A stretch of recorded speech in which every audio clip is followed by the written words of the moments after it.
ఈ అవకాశం ఇచ్చిన దేవాతి దేవునికి, దేవుని సేవకులకు నా వందనాలు. కూడి వచ్చిన మీ అందరికీ కూడా ప్రభువైన యేసుక్రీస్తు నామములో వందనాలు తెలియజేస్తున్నాం. అమ్మ వందనాలు. వందనాలు. అందరూ బాగున్నారుగా? ఒకసారి మీ పక్కన ఉన్నారు.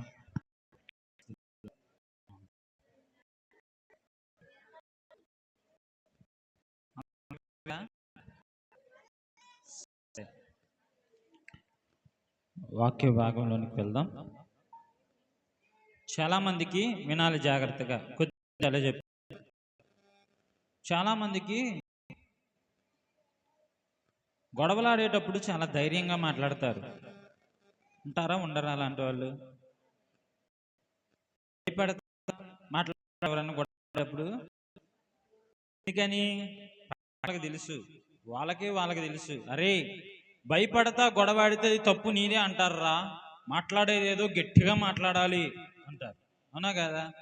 ఈ ఆలోచన విన్నారు ఎప్పుడన్నా? మనకే వచ్చింది. అయితే ప్రార్థన చేయమన్నప్పుడు మాత్రం చాలా నిదానంగా అంటాం. ఎవరైనా వాకింగ్ వాళ్ళు ఉంటే మైక్లో చదవండి. ఇదిగో మైక్ పట్టుకోండి. ఎందుకంటే పోయిన ఆదివారం లైవ్ ఇచ్చాం కదా, అక్కడ వాక్యం చదువుతున్నారు, కాకపోతే మైక్లో వినపడదు. బయట చదివే మీరు బయట పిల్లలు అరిచే కానీ ఏమి వినపడవు, లోపల ఓన్లీ మైక్లో మాట్లాడినయే లైవ్ వెళ్తాయి. కాబట్టి మైక్లో మాత్రమే చదవండి. అయితే ప్రార్థన చేసే విషయంలో చాలా భయపడుతూ ఉంటాం. వాక్యం చదివే విషయంలో కానీ, లేకపోతే సంఘముతో దేవుడు చేసిన మేలులను పంచుకునే విషయంలో కానీ, సాక్ష్యరీత్యా మనం మాట్లాడే విషయాల్లో కానీ భయపడుతూ ఉంటాం. కానీ దైవికము కాని విషయాలలో చాలా ధైర్యం వస్తుంది. ఆ ధైర్యం మంచి ధైర్యమా లేకపోతే చెడ్డ ధైర్యమా? మీరు చెప్పండి. చెడ్డ ధైర్యమే.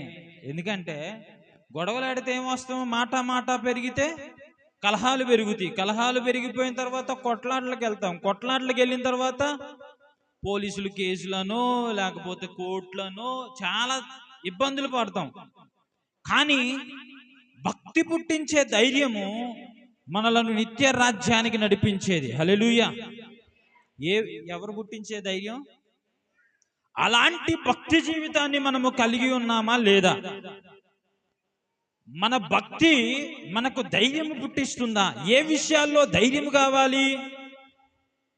మాట అనడానికి కాదు ధైర్యం కావాల్సింది, మాట పడే ధైర్యం కావాలి. హల్లెలూయా. అవమానపరచడానికి కాదు ధైర్యం కావాల్సింది, అవమానము పొందేటప్పుడు మనకు ధైర్యం కావాలి. హల్లెలూయా. కొట్టేటప్పుడు కాదు ధైర్యం కావాల్సింది, కొట్టించుకునేటప్పుడు ధైర్యం కావాలి. హల్లెలూయా. ఆ ధైర్యం కావాలి మనకి. ఆ ధైర్యమే మనలను నిత్య రాజ్యంలోనికి నడిపింపచేస్తుంది. హల్లెలూయా. ఏ ధైర్యము మనలను నిత్య రాజ్యంలోనికి నడిపింపజేస్తుంది? పడే ధైర్యం, కొట్టించుకునే ధైర్యం, అవమానం పొందే ధైర్యం, ధైర్యం మనకి ఎక్కడ బయట. బయట వాళ్ళందరూ కూడా, మన బంధువులు, మన చుట్టాలు, మన అనుకునే వాళ్ళందరూ కూడా, రే నువ్వెందుకు మాట పడాలరా, వెళ్ళు, అవసరమైతే నీకు మేము ఉంటాం తోడు, ఎందుకని నిన్ను బాగు చేస్తాంరా అనరు. నీ తరపున మేము గొడవాడతాం, వెళ్ళరా నువ్వు అంటారు. అలాంటి ధైర్యము తాత్కాలికమైనదే. అలాంటి ధైర్యము వినాలి. అలాంటి ధైర్యము మనలను మనశ్శాంతిగా ఉంచదు, మనలను తృప్తిగా ఉంచదు, సమాధానముగా ఉంచదు, సంతోషముగా ఉంచదు. భక్తి పుట్టించే ధైర్యము మనకు చాలా అవసరమై ఉన్నది. చూడండి, లోకాసు వార్త 1వ అధ్యాయము 38వ వచనం. లోకాసు వార్త 1వ అధ్యాయము 38వ వచనం. చదవాలి.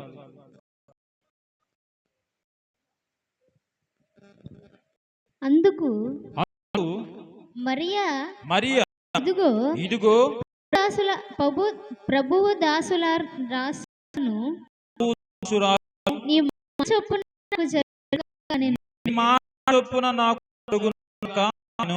అంతట దూత ఆమె యుద్ధ నుండి వెళ్ళాను. ఈ సందర్భం అందరికీ తెలిసిందే.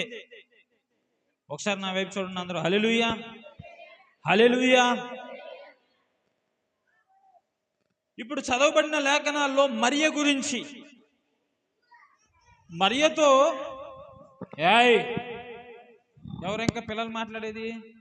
మరియతో దేవదూత మాట్లాడుతూ ఉంది. మరియ కన్యక. మరియ ఎవరు? కన్యక. ఆమె వినాలి ప్రదానము చేయబడిన వ్యక్తి. ఏం చేయబడింది? ప్రదానం అంటే మనకు అర్థమయ్యే భాషలో ఎంగేజ్మెంట్ అయిపోయింది, నిశ్చితార్థాలు అయిపోయినాయి. ఎంగేజ్మెంట్ అయిపోయిన స్త్రీ ప్రార్థన చేసుకుంటుంది. ప్రార్థన చేసుకుంటూ ఉంటే దేవుని దూత, వినాలి, దేవుని దూత ఆమెకు దర్శనమయ్యి, ఇదిగో నువ్వు గర్భవతివై కుమారుని కందువు అని అంది. హల్లెలూయా. పిల్లలు పుట్టడం అంటే ఆడవాళ్ళకి చాలా ఇష్టమే. ఎప్పుడు? పెళ్ళైన తర్వాత పిల్లలు పుట్టాలని కోరుకుంటారు. ఇక్కడ సమస్య ఏంటంటే ఈమెకి వివాహం అవ్వలా, ఈమె పురుషుణ్ణి ఎరగనిది. ఇప్పుడు దేవుని యొద్ద నుండి వచ్చిన వర్తమానం ఏంటంటే నీకు కుమారుడు పుడతాడు. ఈ మాట విన్నప్పుడు యవన ప్రాయములో ఉంది, కన్యక కదా. వినాలి యవనస్తులారా, ఈ మాటను జీర్ణించుకోలేకపోతుంది. ఈ మంది కదా నేను పురుషుణ్ణి ఎరుగని దానిని కదా, ఇది ఎలా సాధ్యం అని అడిగింది. కానీ దేవుని దూత మాట్లాడాడు. మనం యవనస్తులైన వారందరికీ అనిపిస్తుంది కదా, ఇది అసాధ్యం కదా, ఇది హై క్లాస్ స్టూడెంట్స్కే వచ్చింది కదా, లేకపోతే బాగా ప్రిపేర్ అయిన వాళ్ళకే ఈ మార్కులు వస్తాయి కదా, మాకు రావు కదా, ఈ ఉద్యోగాలకు మేము అర్హులము కాదు, ఈ పరిస్థితుల్లో మేము తాలుకునే శక్తి మాలో లేదు, ఈ పరిస్థితులను ఎదుర్కొనే శక్తి మాలో లేదు, మేము యవనప్రాయులము, తల్లి కొంగున పెరిగిన వారము, తండ్రి చాటున పెరిగిన వారము, తల్లిదండ్రుల గారాభంగా పెంచిన బిడ్డలం కదా, ఈ సమస్యలను ఎదుర్కోవడానికి శక్తి మాకు చాలదు అనే సమస్యల్లో తమ ప్రాణాలను పోతూ ఉన్నారు. ఆత్మహత్యల ద్వారా, సూసైడ్ ద్వారా. వినాలి, చిన్న పిల్లలే చనిపోవడానికి కారణం ఏంటో తెలుసా? వారు జీవితం అనే నావను నడిపించుకోలేక, వారు ఆ సమస్యల్లో కూరుకుపోవడమే కాదు, ఆ సమస్యను కుటుంబం అంతటిని చుట్టేసుకొని వస్తుంది. వారు అనుభవించే నిందలు, వారు అనుభవించే ఇబ్బందులు, వారు అనుభవించే అవమానాలు బిడ్డల వరకే పరిమితమైపోవటంలా ఎవరికి పరిమితమైపోతూ ఉన్నాయి? పిల్లలు చేసే పనుల వలన తల్లిదండ్రులు చాలా ఇబ్బందులు పడుతూ ఉన్నారు ఈ రోజుల్లో. ప్రియమైన యవనస్తులారా, యవనస్తురాలా, నీ వలన నీ తల్లిదండ్రులు దీవించబడాలి, నీ వలన నీ తల్లిదండ్రులు ఆనందించాలి, నీ వలన నీ తల్లిదండ్రులు ఆహా నా బిడ్డ ఎక్కడున్నా సరే నేను తృప్తిగా గుండె మీద చేసుకొని పడుకుంటారా, ఆ బిడ్డ మీద నాకంత నమ్మకం అనే నమ్మకమును నీవు పుట్టించాలి. హల్లెలూయా. అలా పుట్టించకపోవడమే కాకుండా తల్లిదండ్రులు బిడ్డ వెళ్తుంటే తల్లిదండ్రులు వార్త వినాలని గుండెను పట్టుకొని భయపడుతూ జీవిస్తూ తల్లిదండ్రులు ఉన్న రోజుల్లో పిల్లలు ఎలా వెళ్తూ ఉన్నారో, పిల్లలు ఎలా వస్తూ ఉన్నారో, పిల్లలు ఎవరితో మాట్లాడుతూ ఉన్నారో, పిల్లలు ఏ విధంగా జీవిస్తూ ఉన్నారో, ఏ విధంగా ప్రవర్తిస్తూ ఉన్నారో అని భయాందోళనతో జీవిస్తున్న తల్లిదండ్రులైన వారు ఉన్నారు. ఒక యవనస్తురాలు దగ్గరికి దేవుని మాట వస్తే, వినాలి, యవనస్తురాలు దగ్గరికి దేవుని మాట వస్తే హల్లెలూయా. ఎప్పుడు దేవుని మాట స్వీకరిస్తావో, దేవుని మాట కొంచెం కష్టమే, ఎందుకంటే ప్రాధాన్యత దేవునికి ఇవ్వాలి అని అడుగుతాడు దేవుడు. నేను పరిశుద్ధుడును, మీరును పరిశుద్ధులై ఉండాలి అని దేవుడు కోరుకుంటాడు. ఇప్పుడు ప్రాధాన్యత దేవునికి ఇవ్వాలి. దేవుని ఇప్పుడు ఈ యవనస్తులైన వాళ్ళు ప్రాధాన్యత సినిమా హీరోలకు, సినిమా హీరోయిన్లకు, లేకపోతే డబ్బులకు, పలానా వ్యక్తులకు, పురుషులకు స్త్రీలు, స్త్రీలకు పురుషులు, వారు ఒక ప్రాధాన్యతనిచ్చేసి దేవునికి ఇవ్వవలసిన ప్రాధాన్యతను ఇవ్వకపోవడం వలన కుటుంబాల్లో సమస్యలు, మన వలన కుటుంబం అంతా కూడా నిందల పాలైపోతూ ఉన్నారు. నిందల పాలైపోతూ ఉన్నారు. జాగ్రత్త. భక్తి పుట్టించే ధైర్యము మనకు కావాలి. హల్లెలూయా. ఈమె భయభక్తురాలుగా ఉంది. ఈమె యెహోవా యందు భయభక్తులు కలిగిన స్త్రీ. ప్రధానమైన తర్వాత ఇప్పుడైతే ఫోన్ నెంబర్ ఎంత? ఏంటి మమ్మీ కాసేపు కూడా మాట్లాడుకొని లేదా మాట్లాడుకోనివా? ప్రధానం అయిపోయిందిగా, మాకు ఎంగేజ్మెంట్ అయిపోయిందిగా. ఎంగేజ్మెంట్ దాకా తర్వాత ముందు పెళ్లి చూపులు అయిపోతే చాలు. ఈమె ప్రధానం అయిపోయింది, కానీ పురుషుడితో మాట్లాడడానికి ఇష్టపడుతుంది అంటారా? ఎక్కడ మోకరిస్తుంది? దేవుడు మాట్లాడుతున్నారంటే ఎక్కడ మోకరించిందని? దేవుని సన్నిధిలో మోకరించింది. నీకు చదువు రావాలంటే తల్లిదండ్రుల దగ్గర వెళ్ళి ఏడిస్తే చదువు రాదు. దేవుని పాదాలు పట్టుకుంటే చదువు వస్తుంది. నీకు సమస్యలను ఎదుర్కొనే శక్తి లేకపోతే తల్లిదండ్రుల దగ్గరికి వెళ్తే వాళ్ళు ఏం చేస్తారు? డబ్బులు కూర్చగలరేమో, మాటలు చెప్పగలరేమో. జీవించడానికి శక్తిని, జీవించడానికి ధైర్యమును, జీవించడానికి తోడునివ్వగలిగింది జీవము కలిగిన దేవుడు మాత్రమే. హల్లెలూయా. ఈమె పరిస్థితి కూడా భయాందోళనలోనే ఉంది. ఏమిటి ఆ భయం? అమ్మో, ఎంగేజ్మెంట్ అయ్యిందో లేదో, అప్పుడే గర్భం దాల్చింది అబ్బాయి. అవమానం పొందడానికి ధైర్యం కావాలి మనకి. హల్లెలూయా. ఆ ధైర్యం ఆమె పొందుకుంది. ఎక్కడ దొరికింది ఆ ధైర్యం? ఎక్కడ దొరికింది ఆ ధైర్యం? అసలు నాకు చాలా బాధ అనిపించేది ఏంటంటే, పెద్దోళ్ళు అంటే కొంచెం అన్నాలు, పప్పులు వండుకోవాలి. పిల్లల్ని పంపించలేదు. మీ పిల్లల్ని ఎందుకు పంపించలేదు చెప్పండి? ఎవరు బాధపడవద్దు దయచేసి, మీ మంచికే చెప్తున్నా. మీ పిల్లల్ని ఎందుకని మీరు ఎందుకు ముందు రావట్లేదు? ప్రార్థన ప్రారంభంలోనే మీరు ఎందుకు ఉండట్లేదు? ఎందుకని ఉండట్లేదు? ఇంట్లో పని చేసుకుంటున్నారు చక్కగా. మీకు చెప్పనా, నాకు తెలుసు మీ పనులన్నీ కూడా మీ అమ్మల్లో చేస్తారు చక్కగా. మీరు మహా అయితే చిన్న చిన్న పనులు చేస్తారేమో అంతే. నువ్వు దేవుని సన్నిధికి యవ్వన ప్రాయంలో ఉన్నప్పుడు దేవుని సన్నిధికి వేగిరపడై రావాలి. అంటే పెద్దోళ్ళు రాకూడదని కాదు, మొదటగా వాళ్ళు రావాలి. స్కూల్ టైం అవుతుంటే ఆగమ్మా నేను కూడా వస్తా అని అంటారా? ఒక రోజు వెళ్తారు, 2 రోజులు వెళ్తారు, 3వ రోజు ఏం చేస్తారు? వెళ్ళు నాకు పని అవ్వలేదు, నువ్వు వెళ్ళు, స్కూల్కి వెళ్ళి, బట్ టైం అవుతుంది, బస్ టైం అవుతుంది, వెళ్ళు అని అంటారా లేదా? మరి అట్లా పిల్లల్ని పంపట్లేదే ఎందుకని? నీకు భక్తిలో పుట్టే ధైర్యం లేదు. దేవుని సన్నిధికి వస్తే పాడైపోయిన వాళ్ళు ఎవరు లేరు.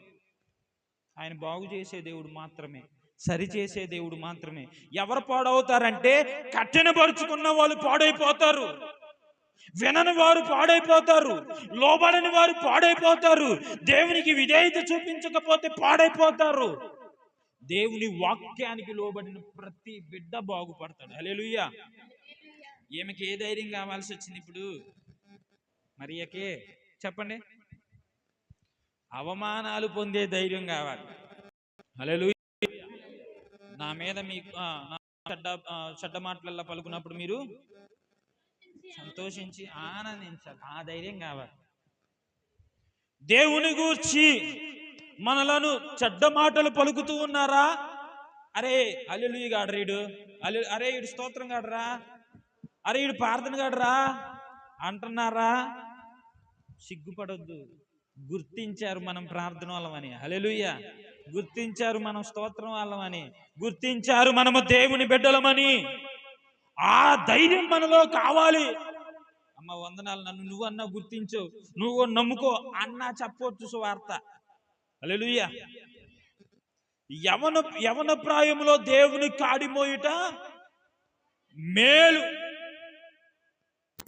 కాడిమోయటం తర్వాత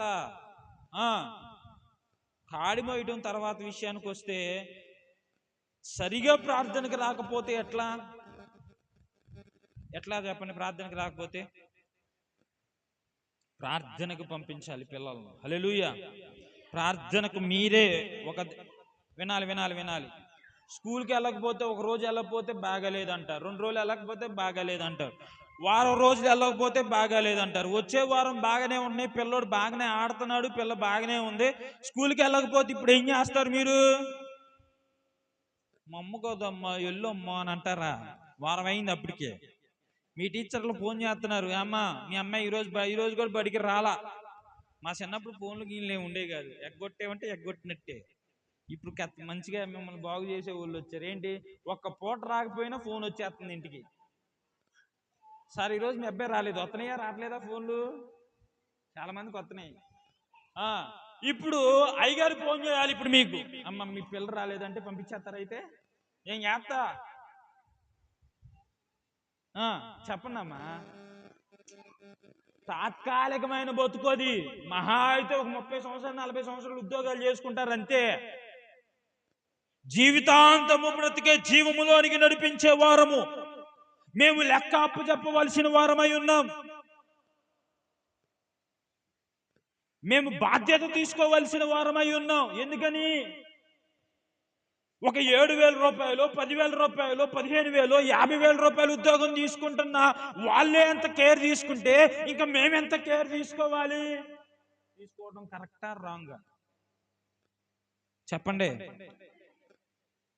యవనస్తులైనప్పుడు వారు తమ నడతను దేని ద్వారా శుద్ధి చేసుకుంటారో చెప్పనా? వాక్యం ద్వారా. ఆ వాక్యమే పిల్లల హృదయాల్లో లేకపోతే ఇంకా వాళ్ళు ఎలా సరి చేసుకుంటారు? వాక్యమే వారి హృదయాల్లో లేకపోతే, వాక్యం చెప్పేటప్పుడు వినకపోతే ఇంకా మనం ఎలా బాగుపడతాం?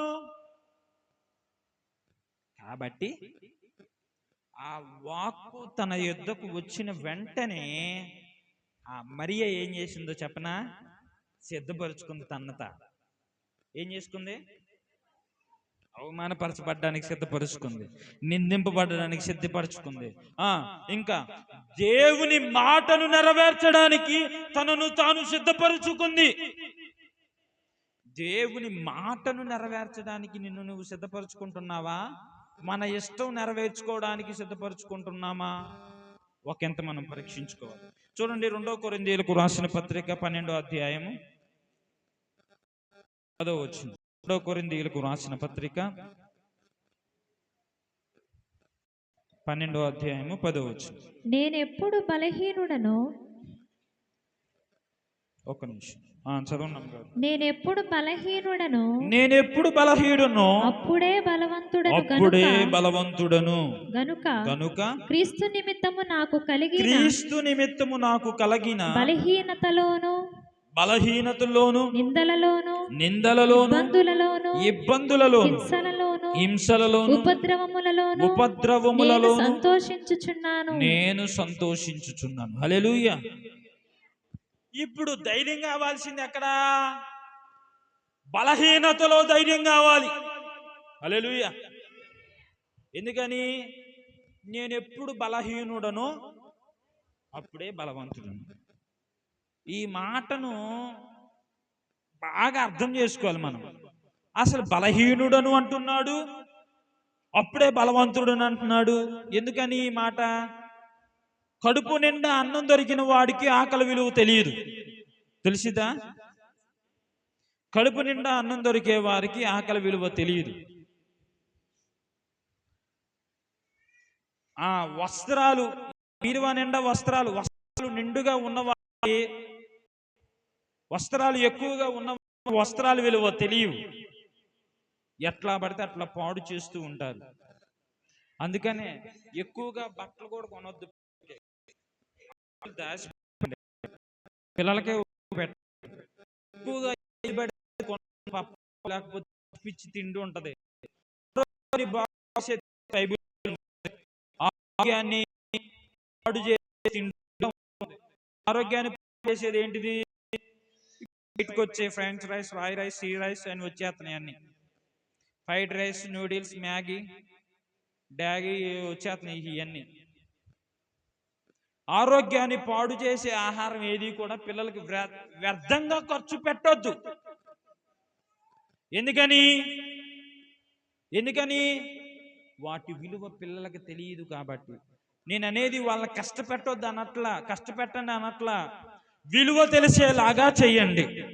పిల్లలకు తల్లిదండ్రులు తెలియాలి, పిల్లలు తెలియాలి, బట్టలు తెలియాలి, ఆహారం తెలియాలి, చదువు తెలియాలి, బాధ్యతలు విలువ తెలియాలి. విలువ తెలియకుండా పెంచడం ద్వారా పిల్లలు పాడైపోతూ ఉన్నారు. మన గారాబం ద్వారా పిల్లలు నాశనం అయిపోకూడదు.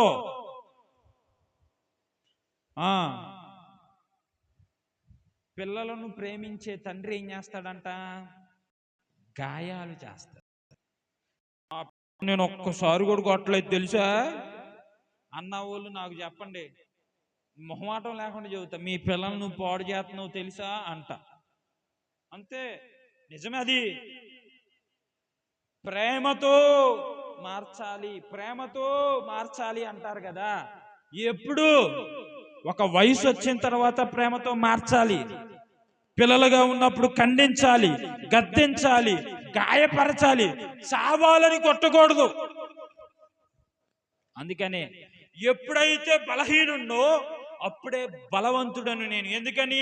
నా బలహీనతల్లో నేను కోరుకుంటున్నాను, బలవంతుడైన క్రీస్తుని నేను కోరుకుంటున్నాను. హల్లెలూయా. మన బలహీనతల్లో ఎవరిని కోరుకుంటున్నాం మనం? అయ్యా ఫలాని వ్యక్తి ఉంటే నాకు నిండుగా ఉండిద్ది, అయ్యా ఫలాని వ్యక్తి వచ్చాడుగా ఇక నా బాధలన్నీ పోయినట్టే అని ఎవరి మీద ఆధారపడుతున్నామో వాళ్ళే ఒకానొక రోజు మిమ్మల్ని చేయి విడిచి పెడతారు. జాగ్రత్త. మనుషులను నమ్ముకొనుట కంటే యెహోవాను ఆశ్రయించుట మేలు, రాజులను నమ్ముకొనుట కంటే ఆయన ఆశ్రయిస్తేనే మేలు. అంతే, మనుషులను నమ్ముకునేవారు. కాబట్టి బలహీనతల్లో ఎప్పుడు మనకు ధైర్యం కావాలో చెప్తున్నాడు చూడండి. బలహీనతల్లో ధైర్యం కావాలి. ఏ బలహీనత? ఆర్థిక బలహీనత, అనారోగ్యకరమైన బలహీనత, లేకపోతే సామర్థ్యం, జీవించలేనటువంటి బలహీనత. కృంగిపోతున్నప్పుడు బలహీనలో ఉన్నామని ఆ బలహీనతల్లో దేవుని ధైర్యం కావాలి. నిందిస్తున్నారు, నానుకున్న వారే నిందిస్తూ ఉన్నారు, మన చుట్టూ ఉన్న వాళ్ళందరూ నిందిస్తూ ఉన్నారు, గాయపరుస్తూ ఉన్నారు, బాధ పెడుతూ ఉన్నారు. అలాంటి సమయంలో దేవుని ధైర్యం కావాలి. హింసలో దేవుని ధైర్యం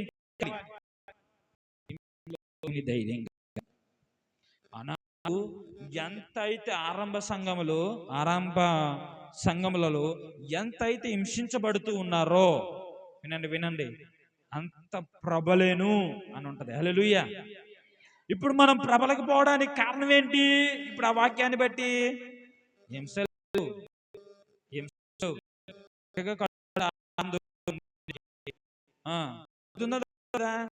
సమృద్ధిగా వస్తున్నాయి. మనం ఏదన్నా అన్నామంటే డాక్టర్లు ఉన్నారు. మనకు కావాల్సిందల్లా అనుకునే లోపే బీరువాలు కనపడుతున్నాయి, డబ్బులు కనపడుతున్నాయి, అనుకునే లోపే బంగారాలు కనపడుతున్నాయి, మనకు ఆధారమై ఉన్న వాళ్ళందరూ కనపడుతున్నారు. ఇప్పుడు మనకి దేవుడు కనపడట్లా. ఇన్ని కనపడుతున్నాయిగా. ఎన్ని ఉన్నా గాని వాటన్నిటిలో నుండి మనం ఎవరిని చూడాలి? ఇవి నాకు ఇచ్చింది దేవుడు. హల్లెలూయా. ఇది నాకు సహాయం చేసింది దేవుడు అని దేవుని మాత్రమే మనము ఇబ్బందుల్లో, ఉపద్రవాల్లో సంతోషం కావాలి అని అంటే ఇప్పుడు మనం చేసే భక్తి ధైర్యం సరిపోయిద్ది అంటారా? భక్తి సరిపోయిద్ది అంటారా? మన భక్తి మనకు సరిపోతుందా? ఇబ్బందుల్లో సంతోషించే ధైర్యం వస్తుందా? మీకన్నా కృంగిపోవడం వస్తుందా? చెప్పనమ్మా. హింసల్లో ధైర్యం పడుతుందా ఎవరికన్నా? హింసల్లో ధైర్యం వస్తుందా లేదా? వస్తుందా ధైర్యం? హింసల్లో, ఇబ్బందుల్లో వస్తుందా ధైర్యం? బలహీనతల్లో ధైర్యం వస్తుందా? నిందిస్తుంటే నన్నెందుకు నిందించాలి ఇప్పుడు ఆయన? అసలు నేనే కనపడ్డానా అనే మాటలు వస్తున్నాయా? నింద వస్తే ధైర్యం పుట్టాలి. హల్లెలూయా. అటువంటి ధైర్యం మనకు కావాలి. ఇవి చూడండి, ఏడ్చుటకు చాలినంత శక్తి లేకపోయినా, ఎవరైనా రాసుకుంటున్నారా? రాసుకుంటే రెఫరెన్స్ చెప్తా, రాసుకోకపోతే నేను వాక్యం చెప్పుకుంటూ వెళ్తా. రాసుకుంటున్నారు ఎవరన్నా? సరేనండి. వచ్చే వారం నుండి అయినా, నేను పోయిన వారం అడిగా, వచ్చే వారం నుండి అయినా యవనస్తులైన వాళ్ళు చక్కగా ఒక నోట్స్ పెట్టుకుంటా, 10 రూపాయల నోట్స్. అన్న మేము కొనుక్కోవడానికి డబ్బులు లేవంటే నోట్సులు నేనే కొనుక్కొని వస్తా, చక్కగా 10 నోట్సులు. మీరు కూడా రాయగలిగిన మనం అంత జ్ఞానులు చెప్పండి, జ్ఞాపకం చేసుకుంటాం ఆ రెఫరెన్స్. మనకు అంత జ్ఞానం ఉందా? మా బురుగుగూడెంలో పోరాట నగర్లో పేతురు గారు అని ఒక అంకుల్ ఉంటారు. అంకుల్ ఏం చేస్తారంటే రాయటం రాదు, చదవటం రాదు, పెన్ను పేపర్ తెచ్చుకుంటాడు, పెన్ను నోట్స్ తెచ్చుకుంటాడు. ప్రార్థనకు వచ్చేటప్పుడు రాయటం వచ్చిన వాళ్ళు పక్కన కూర్చొని ఆయన ఏం చేస్తారు, వచ్చిన రాయి, ఈ మాట రాయి అంటూ రాపించుకుంటారు. మీరు రాయటం వచ్చు చక్కగా, ఏంటి డైరీలు రాస్తారు, రికార్డులు రాస్తారా లేదా? రాయిపోతూ దూరుకుంటారా? పిల్లలకి ఏమేమి ఇచ్చాం, పాలు ఇచ్చారా, కోడిగుడ్లు ఇచ్చారా, లేకపోతే ఏమేమి ఇచ్చారు, పిండి ప్యాకెట్లు ఏమి ఇచ్చారు, అన్ని రాసుకోవాలా లేదా మీరు? ఇంకా మనకి డబ్బులు ఎంత వస్తున్నాయి లెక్క రాసుకుంటారా లేదా మీరు? మరి వాక్యం ఎందుకని రాసుకోరు? అయ్యా డబ్బులు లెక్క అయ్యా, అవి ఎప్పుడొకప్పుడు మూలకు వస్తాయి. ఇది వాక్యంగా లెక్కలేదు వాక్యం అంటే, అంతేనా? అవునా కదా? వచ్చే వారం అయినా ఎవరో ఒకళ్ళు ఖచ్చితంగా ఒక్కరైనా మీరు రాసుకోవాలి, ఖచ్చితంగా రెఫరెన్స్ రాసుకోవాలి. అయితే మొదటి సమూయేలు గ్రంథం 30వ అధ్యాయం 6వ వచనం అంటారు కదా, దావీదు తనకున్న ఆస్తినంతటిని కోల్పోయాడు, భార్యలను కోల్పోయాడు, పిల్లలను కోల్పోయాడు, తనకున్న అన్ని కోల్పోయాడు. ఆయన ఏడవడానికి శక్తి కూడా ఆయన దగ్గర లేదు. అలాంటి సమయాల్లో రే నీ వల్లే రా ఈ సమస్య అని అక్కడ ఉన్న ఊరు వాళ్ళందరూ కూడా దావీదు మీద రాళ్ళు రువ్వుతూ ఉన్న సమయంలో యెహోవాను బట్టి ధైర్యం తెచ్చుకున్నాడు. హల్లెలూయా, హల్లెలూయా. భార్యలు లేరు, పిల్లలు లేరు, ఆస్తి లేరు, తనకు కలిగినదేది లేదు, అన్నిటినీ శత్రువులు వచ్చి పట్టుకెళ్ళిపోయారు. యెహోవాను బట్టి ధైర్యం తెచ్చుకున్నాడు. హల్లెలూయా. నీ ధైర్యం ఏంటి? ఈరోజు నేను అడుగుతున్న సూటైన ప్రశ్న, నీ ధైర్యం ఏంటి? ఏ ధైర్యముతో భక్తి చేస్తూ ఉన్నాం, ఏ ధైర్యముతో పాపం చేస్తూ ఉన్నాం, ఏ ధైర్యముతో నిర్లక్ష్యంగా ఉంటున్నాం, ఏ ధైర్యముతో దేవునికి వ్యతిరేకంగా జీవిస్తూ ఉన్నాం? నీ జీవంలో భక్తి చేస్తూ ఉన్నామా? ఈ ఎర్రాకొర్ర భక్తి చేయడం వల్ల దేవుని రాజ్యపు గేటు కూడా మనల్ని ఏం చేస్తాడు? తాకనీయటం. అది చూడడానికి కూడా అర్హులం కాదు మనం. ఎందుకని? ప్రార్థన చేయడానికి మందిరాన్ని ఇచ్చాం, సేవకుల్ని ఇచ్చాం, వాక్యాన్ని ఇచ్చాం, లోబడాలి, విధేయత చూపించాలి, ఒబ్బాయి చేయాలి, నువ్వు దేవునికి సంపూర్ణంగా సమర్పించుకోవాలి. ఏం చేసావు అని దేవుడు లెక్క అడిగితే ఏంటి నీ సమాధానం? దావీదైతే దేవుని బట్టి ధైర్యము తెచ్చుకున్నాడు. యోబు 1వ అధ్యాయం 21వ వచనం అంటాడు కదా, యోబు పరిస్థితి ఇందాక సేవకులు చెప్పారు. ఏంటి? పిల్లలు కోల్పోయారు, ఒక్కరోజే కొడుకులు కూతుర్లు అందరూ చనిపోయారు, ఒక్కరోజే ఆస్తి అంతా కోల్పోయాడు, పశు సంపదను కోల్పోయాడు, నిలవరమైన నివాస స్థలమును కోల్పోయాడు. చాలా ఆస్తిపరుడు. 1000 రూపాయలు పోతేనే, ఈరోజు వినాలి, 1000 రూపాయలు పోతేనే మనం అల్లాడిపోతాం. ఇక్కడే పెట్టానే 1000 రూపాయలు, ఇక్కడే పెట్టానక్క, ఇక్కడే పెట్టానమ్మాయి, చూడు సరిగ్గా చూడు. గుడ్డిగాన్ని బయటకన్నా తీసుకెళ్ళండి. అయితే చాలా జాగ్రత్తగా వెతుకుతాం. కోట్ల ఆస్తి, పనివారు, ఇంకా కడుపు, యోబు గ్రంథం 1వ అధ్యాయం 21వ వచనం, అన్నిటినీ కోల్పోయాడు. కానీ జీవమునిచ్చిన జీవ ప్రదాతను మాత్రం కోల్పోలా. హల్లెలూయా, హల్లెలూయా. అన్నిటినీ కోల్పోయిన ధైర్యాన్ని కోల్పోలా. ఎందువల్ల అతనికి ధైర్యం? అతడు చేసిన భక్తి వలన ధైర్యం కలిగింది. యోబు భక్తి వలన సమస్తాన్ని కోల్పోయినా ధైర్యము కోల్పోలేదు. మనం మొట్టమొదటిగా కోల్పోయేదే ధైర్యం కోల్పోతున్నాం. మొన్న ఆదివారం ఇక్కడ వాక్యం చెప్పాను నేను. వాక్యం అయిపోయిన తర్వాతే వినాలి. వాక్యం అయిపోయిన తర్వాత బల్లారాధన కార్యక్రమం అయిన తర్వాత భోజనానికి చిన్నత్తయ్య గారు వాళ్ళు పిలిచారు. భోజనం చేసి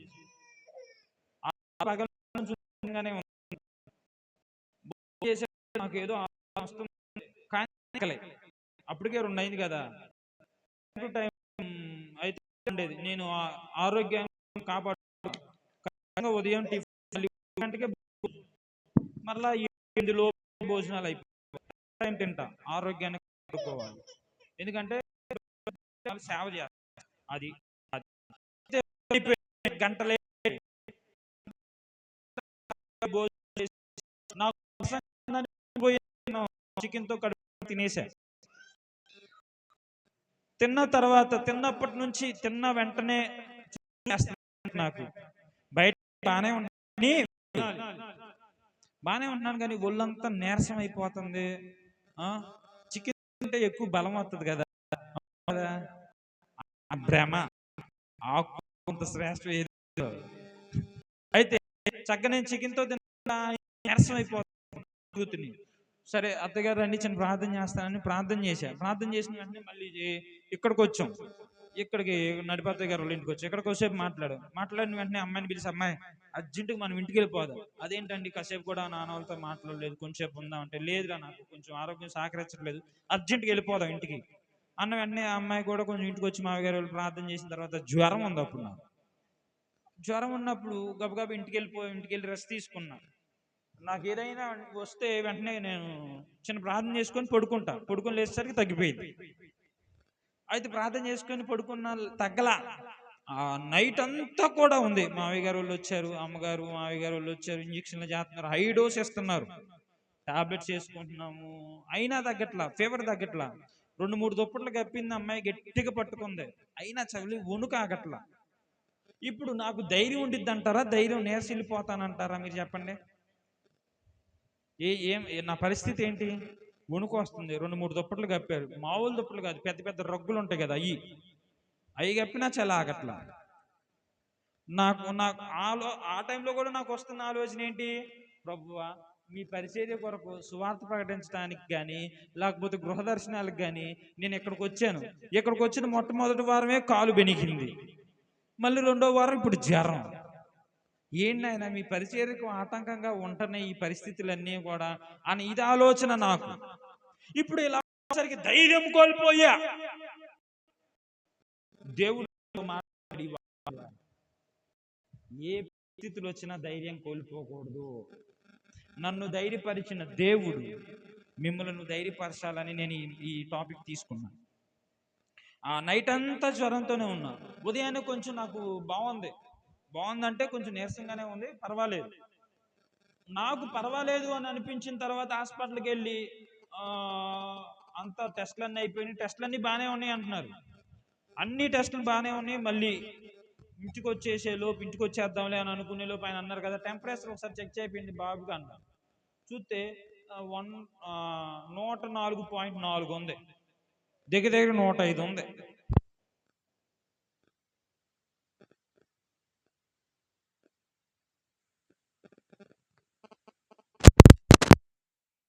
మనకి ఎక్కడి నుండి వస్తుంది అంటారు? ధైర్యం వచ్చింది అంటారా? సహజంగా మనకైతే రాదు.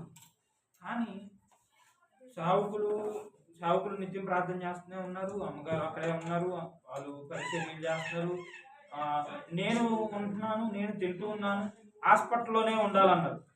నాకు మహా కష్టం అనిపించిన మాట ఏంటంటే అక్కడ ఉండాలి. ఇప్పుడు అలాంటి సమయంలో వినాలి, ధైర్యం కోల్పోయాను, నిజంగానే ధైర్యం కోల్పోయాను, జాగ్రత్తగా వినాలి. కానీ మంగళవారం పొద్దున్నే కల్లా నేను చాలా ధైర్యం పొందుకున్నా. ఎట్లా? నేను వేసుకున్న టీషర్ట్ మొత్తం తడిసిపోయింది. దేనివల్ల? చెమట వల్ల. హల్లెలూయా. మనకు చీకటి కలిగినను ఒక నిరీక్షణ, యెహోవా వెలుగు మనపై ప్రకాశింపజేయబడుతుంది. హల్లెలూయా. యోబుకి సమస్తమును కోల్పోయాడు, పిల్లలను కోల్పోయాడు, భార్య కూడా వచ్చి ఏం భక్తి నీది, నువ్వు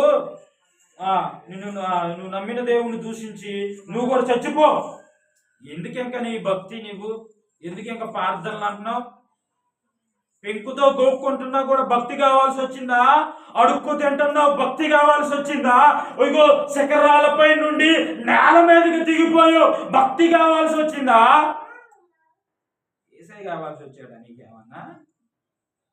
చక్కగా ఉద్యోగం చేసుకునేదానికి మా తాత నన్ను అన్న మాట, ఉద్యోగం కావాలి, ఉద్యోగం చేసుకునేవాడు ఉద్యోగం మానేసి ప్రార్థన నేర్చున్నావు, నీకేమన్నా పని లేదేరా? భక్తిలో ఉన్న తృప్తి వాళ్ళకి తెలియదు. హల్లెలూయా. భక్తిలో ఉన్న సామర్థ్యము వాళ్ళకి తెలియక మాట్లాడే వాళ్ళు భక్తిలో ఉన్న గొప్ప శక్తి, దేవుని ఆశీర్వాదం చూసినప్పుడు ఎవరైతే నిందించారో, ఎవరైతే చూపించారో ఆయే వచ్చి నోటి మీద పెట్టేలాగా చేస్తారు. తర్వాత నెహెమ్యా గ్రంథం అంటారు కదా 6వ అధ్యాయంలో, సంబాలట్లు వీళ్ళందరూ కలిసి నెహెమ్యా మీద పడిపోతున్నారు. ఎందుకని? దేవుని కార్యాలు జరగకుండా ఆపడానికి. ఎవరు వీళ్ళు? బయట వాళ్ళు కాదు. ఎవరు వీళ్ళు? ఆ ప్రదేశంలో నివసించే వాళ్ళే, ఇశ్రాయేలు దేశంలో ఉన్నవారే, ఇశ్రాయేలులతో కలిసి ఉన్న వాళ్ళే. వారి కీడును కోరుతున్నారు. ప్రాకారాలు లేకపోతే బతకలేదా ఎన్నాళ్ళు?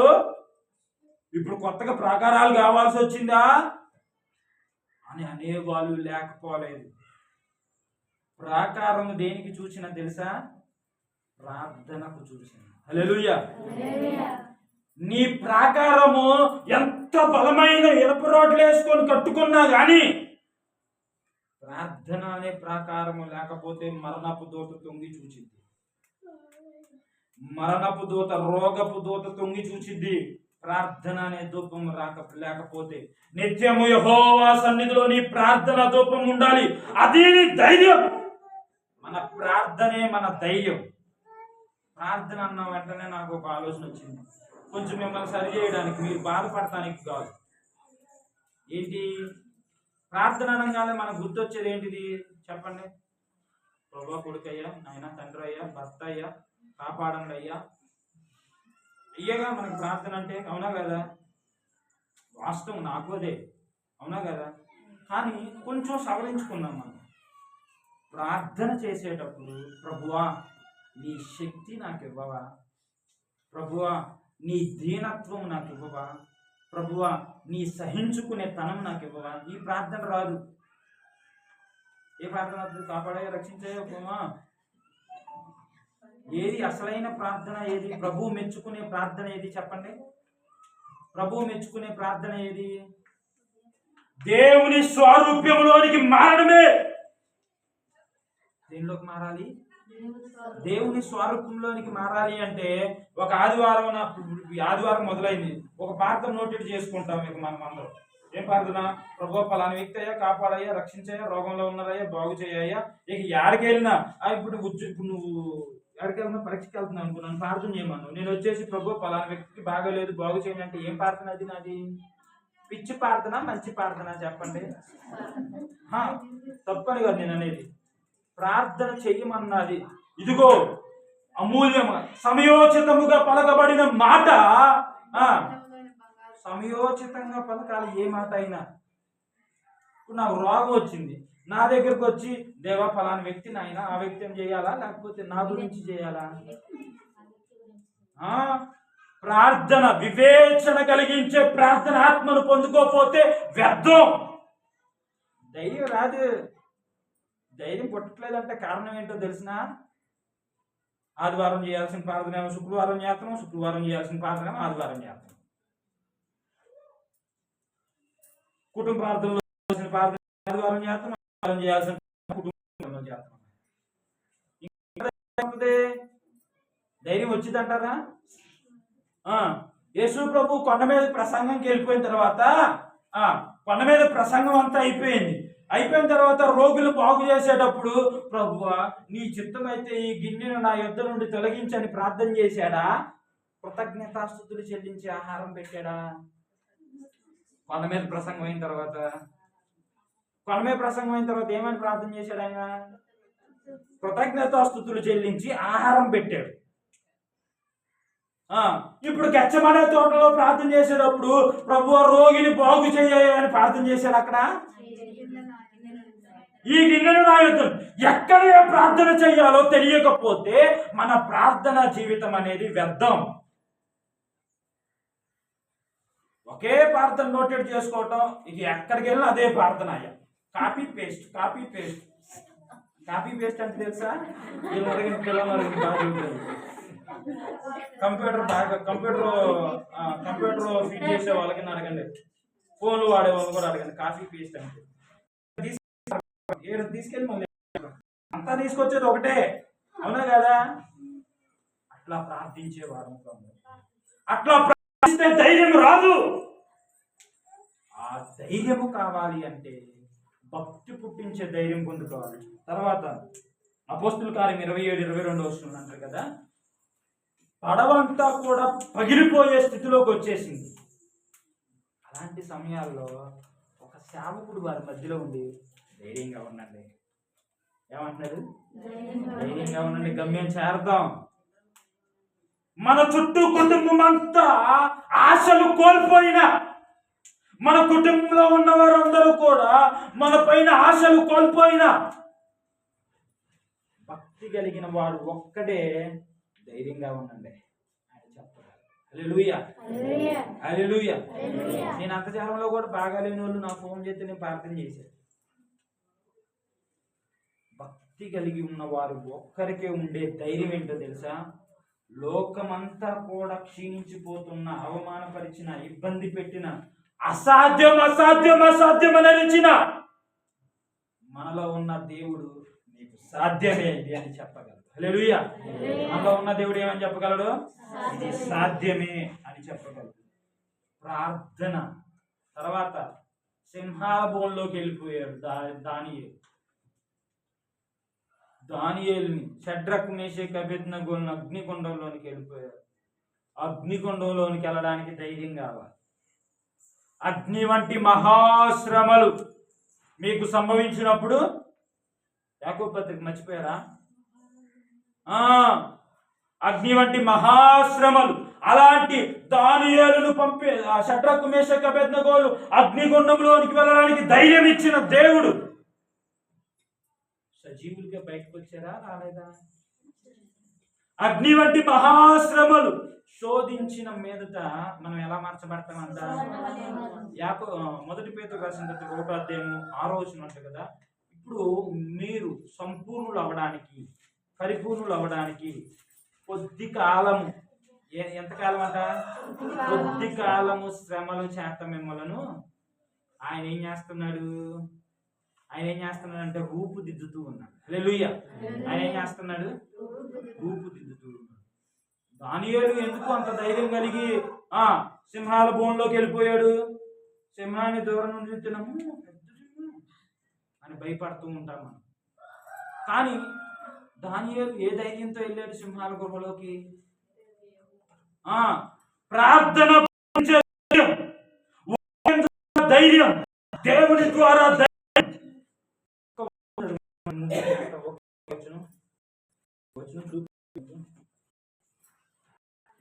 4వ అధ్యాయం యోబు గ్రంథం 4వ వచనం.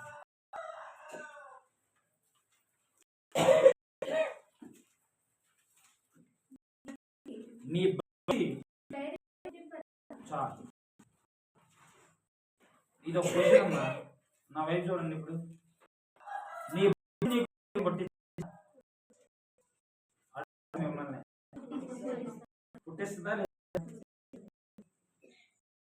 ఏ విధమైన చేస్తే ధైర్యం వస్తుంది? ఇది కూడా తెలిసింది. ఏ విధంగా భక్తి చేయాలి? భక్తి చేయాలి. అయ్యో భక్తి చేయటం మాకు రాదు, మా వల్ల కాదు. ఆయన వల్ల కాకపోతే ఆయన ఏం చేసి వెళ్ళాడు? మన కొరకు మాదిరి ఉంచి వెళ్ళాడు. ఏం చేశాడు? నాకు మాదిరి తిను, నాకు మాదిరిగా ప్రార్థన చేయి, నాకు మాదిరిగా ప్రయాసపడు, నాకు మాదిరిగా కష్టపడు. శ్రమలు అనుభవించు. తత్వం మనలో లేకపోతే ఆ భక్తి మనకు ధైర్యం పుట్టించు. ఇప్పుడు ఇదే మాటతో నేను వాక్యం నేను ముగించేస్తాను. నీ భక్తి నీకు ధైర్యం పుట్టించదా? లేదో విన్న బట్టి మనల్ని అందరినీ ధైర్యంలోనికి నడిపించు. ప్రార్థన చేసుకో.